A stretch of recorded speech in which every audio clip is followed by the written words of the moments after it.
Neste mundo, existem heróis e existem vilões. Heróis não matam pessoas. Fala galera, aqui é o Felipe, o cara do canal, e hoje nós vamos ranquear os melhores trajes adaptados da DC até o momento, depois da vinheta.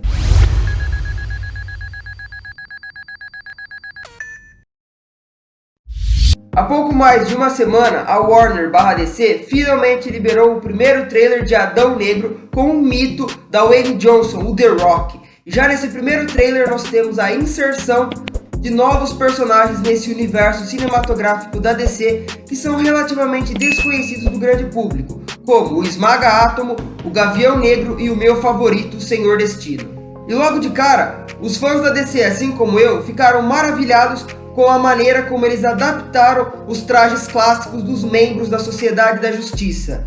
E para mim, esse trailer deixa claro que um dos pontos, se não o ponto mais forte da DC em suas produções é a sua fidelidade ao material original dos quadrinhos. Entretanto, nem todos os trajes clássicos da DC devem ser fiel aos quadrinhos, principalmente porque muitos desses personagens foram criados na Era de Ouro dos quadrinhos, onde as inspirações de seus criadores para a construção dos seus trajes eram deuses gregos e artistas circenses. Nos anos 30, as roupas dos artistas de circo eram compostas por uma calça, um colã e um outro calção por cima que se assemelhava muito com uma cueca. Foi daí que veio a famosa cueca por cima da calça, popularizada pelo Superman e até pelo Batman. Outras explicações para a presença da cueca por cima da calça em personagens clássicos da DC é que na década de 30 e 40 as impressões das páginas de quadrinho eram muito caras e tecnicamente muito limitadas. Outro fator também importante de ser ressaltado aqui é que na época os quadrinistas queriam enfatizar os traços masculinos de seus personagens e a força que eles tinham, mas sem ofender a moralidade e os bons costumes americanos, e por isso eles incluíam a cueca por cima da calça. Outro elemento estético pego do circo e transportado para os quadrinhos da DC, dessa vez colocado nas costas de seus personagens, foram as capas. A capa foi um recurso gráfico usado por muitos personagens clássicos da DC, porque a capa ela ajudava a dar uma sensação de imponência e grandiosidade para o físico de seus personagens, destacando a largura de seus ombros, além de tornar eles mais visíveis. Outro fator importante para o uso das capas no início é que, devido à limitação técnica das impressões, a presença das capas trazia teatralidade às páginas de quadrinho, dando uma sensação de movimentação de seus personagens nas páginas. Apesar de que hoje, se nós formos analisar a funcionalidade do uso das capas para o combate ao crime, de fato, a presença das capas era só um recurso, digamos assim, bonito e estético para o personagem, mas nem um pouco funcional, já que a presença da capa na vida real poderia atrapalhar em muito o combate ao crime, já que o criminoso poderia facilmente puxar você pela capa e acabar te estrangulando. O Batman, na hora de fazer as suas acrobacias, poderia acabar pisando na capa e se enforcando ou caindo de cara no chão. Então realmente, a capa era só um recurso bonito, mas nem um pouco funcional para o combate ao crime. Nada de capa! Outros fatores muito importantes para a construção desses trajes e que perduram até os dias de hoje é o uso das cores corretas, o símbolo e principalmente sua concepção. Por exemplo, Bruce Wayne é um ninja, mas um ser humano comum. Como símbolo, ele adotou o morcego por ser o seu maior medo de infância. Mas, se o Bruce Wayne saísse nas ruas com um traje todo cartunesco, todo fantasioso, com cores chamativas, ele facilmente seria abatido por um criminoso qualquer. Então, a paleta de cor escolhida para o seu traje foram as cores mais escuras, como o preto, como o azul mais escuro, como o cinza, para que ele pudesse se camuflar nas sombras. Outro personagem importante que usou muito bem a paleta de cores foi o Superman, que assim como o Capitão América, adotou as cores clássicas da bandeira americana para o seu traje. Muito porque esse personagem muitas vezes foi utilizado como um peão político para representar a superioridade e a moral americana. I'm here to fight for truth and justice in the American way. Mas aí nós temos um problema sério quando esses personagens são adaptados para o cinema, já que, nas páginas de quadrinhos, a suspensão de descrença do leitor é muito maior do que a do espectador no cinema, já que nos quadrinhos você pode fazer trajes exageradamente pomposos, com decotes extremamente provocantes, capas super volumosas, porque nos quadrinhos, por serem desenhos, digamos assim, estáticos, você não tem muito aquela noção de que realmente o movimento está travado ou que aquilo não faria muito sentido na vida real. Agora, quando você adapta esses personagens para o cinema, você tem outras preocupações além de fazer o traje ficar esteticamente bonito e trazer uma sensação de movimentação para a cena, como acontece nos quadrinhos. No cinema, o diretor precisa ter todo um suporte da produção e todo um trabalho para reimaginar a roda, para refazer esses trajes de maneira funcional, para que o ator consiga executar os movimentos nas cenas de ação.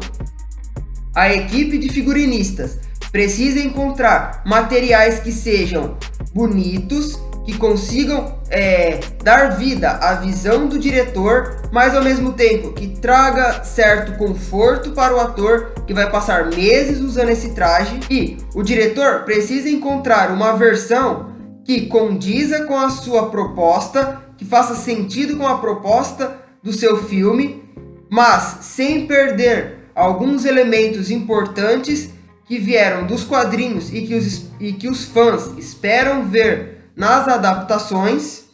E, principalmente, o fator mais difícil para uma adaptação de quadrinhos é que o roteiro precisa apresentar uma justificativa plausível de como esse traje foi criado e por que ele foi criado desta maneira, como nós vemos em Batman Begins, onde nós temos toda a construção do zero do traje icônico do Cavaleiro das Trevas.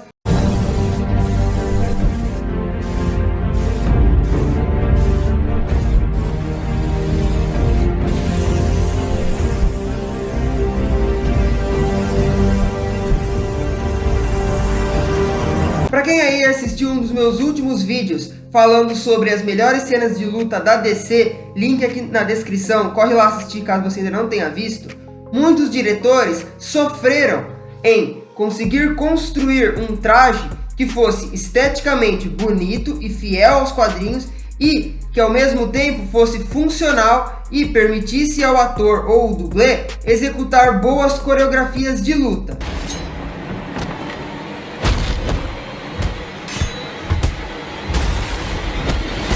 Mas alguns diretores têm a sorte de trabalhar com personagens da qual seus trajes não precisam de muita explicação, já que eles vêm do nada graças ao poder deles, como é o caso do Shazam.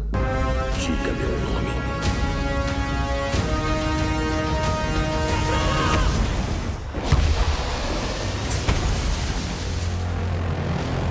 Agora, se você está procurando uma receita de bolo, uma fórmula que te entregue com exatidão como se faz um bom traje de super-herói, deixa eu te dizer que você não vai encontrar. Já que não existe uma fórmula de Bhaskara que te entregue de maneira exata e precisa como se faz um bom traje. Um traje de super-herói, ele é bom quando ele consegue entregar, sem muitos exageros, os poderes do personagem, mas também a visão do seu criador e principalmente refletir a época em que ele foi concebido. Mas antes de tudo, deixa eu ressaltar uma regra importante aqui. Os únicos trajes que vão aparecer nesse ranking são trajes de personagens que já tiveram seus filmes lançados no cinema. Então, trajes que são muito bonitos e fiéis, mas que ainda não chegaram aos cinemas e que só foram apresentados por vazamentos ou por trailers, não vão entrar nesse ranking agora. Para abrir a nossa lista, eu coloco Arlequina em O Esquadrão Suicida.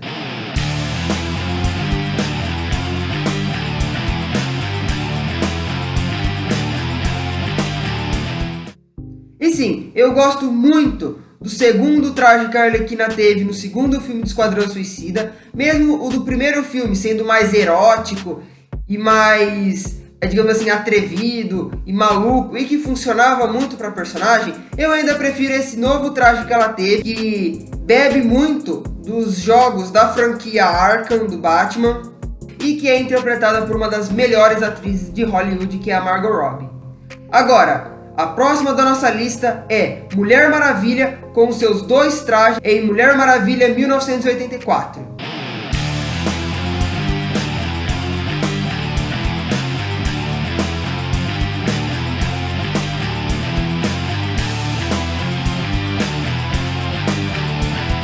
Eu coloquei aqui o traje da Mulher Maravilha acima do da Arlequina porque eu acho que essa adaptação na armadura de guerra das Amazonas para o filme super combina com a proposta dos filmes, não só desse filme, mas também dos outros filmes em que ela aparece.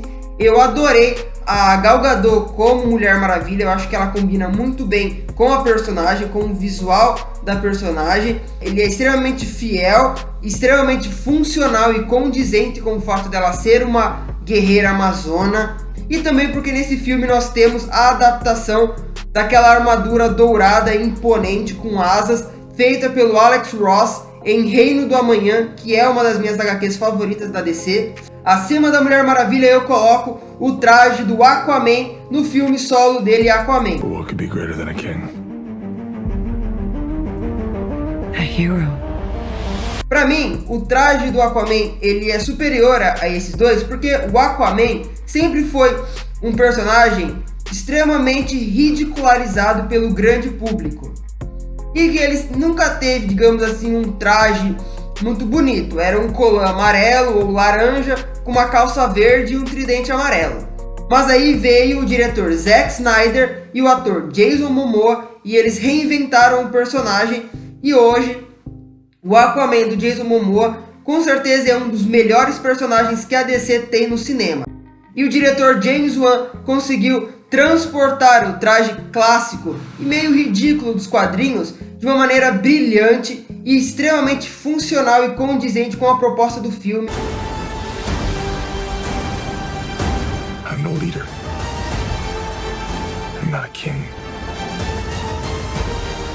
Atlantis has always had a king. Now I need something more.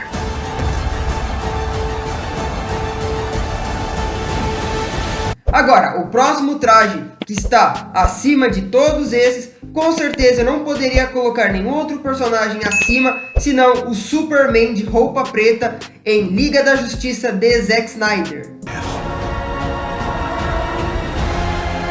O traje preto, como muitos fãs da DC vão lembrar, era algo que todo mundo esperava ver no filme da Liga da Justiça, depois que o Superman morreu pelas mãos do Apocalipse lá em Batman vs Superman. E que também foi uma recriação fiel aos quadrinhos Morte do Superman. A presença do traje preto é algo muito emblemático para o filme, devido a todo o contexto religioso que ele traz direto dos quadrinhos, já que a ressurreição do Superman traz toda uma nova pegada, uma reinvenção desse personagem clássico que já havia sofrido algumas modificações mais realistas por esse diretor e que agora consegue ter um ar de renovação nesse filme. E agora o nosso top 3. Em terceiro lugar, eu não poderia colocar nenhum outro personagem senão o Coringa de Heath Ledger em Cavaleiro das Trevas. It's simple. Kill the Batman.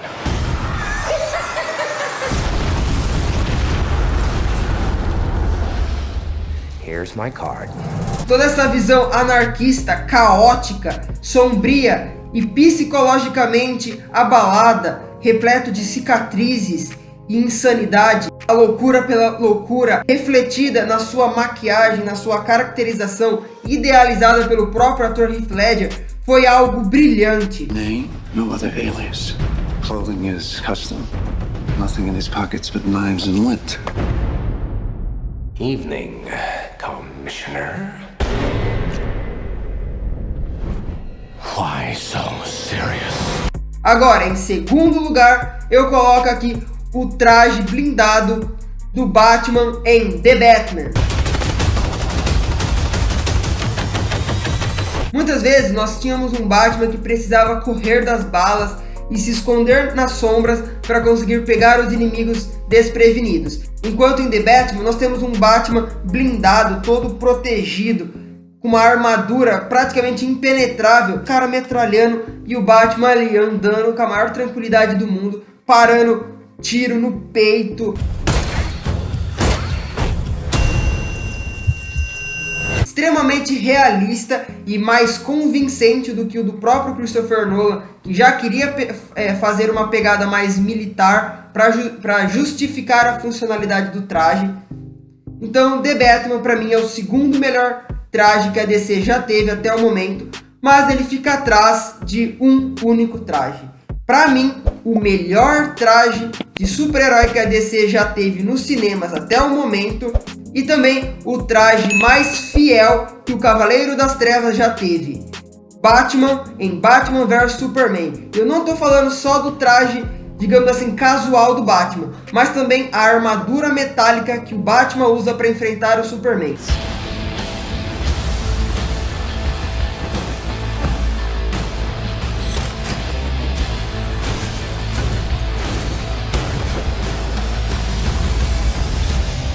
Se você pegar o quadrinho Cavaleiro das Trevas ou a animação Cavaleiro das Trevas parte 1 e parte 2 que tem no HBO Max, você vai ver que o Zack Snyder, diferente dos outros diretores, ele não adaptou o traje do Batman.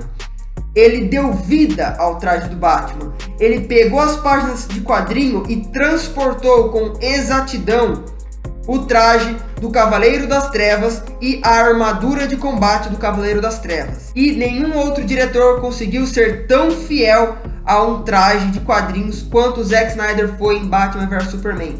Então, para mim, o traje do Snyder do Batman, tanto o casual quanto a armadura metálica dele contra o Superman, é a prova de como a DC é sensacional na adaptação de seus personagens. Menções honrosas. Eu não poderia encerrar esse meu ranking sem fazer algumas citações de outros trajes igualmente sensacionais, mas que não cabiam aqui na nossa lista. Eu coloco aqui o traje do Besouro Azul, o traje do V de Vingança, o Batman do Tim Burton, o Superman do Christopher Reeve, o Adão Negro do The Rock e, é claro, o Senhor Destino. Então é isso aí, galera. Espero que vocês tenham gostado do vídeo. Corre lá conferir o meu outro vídeo falando sobre a DC, as melhores cenas de luta, link aqui na descrição. Confere os meus outros vídeos, confere também o meu filme Reviver aqui no YouTube. Não esqueça de deixar o seu like, se inscreve, comenta e até o próximo vídeo, galera. Falou!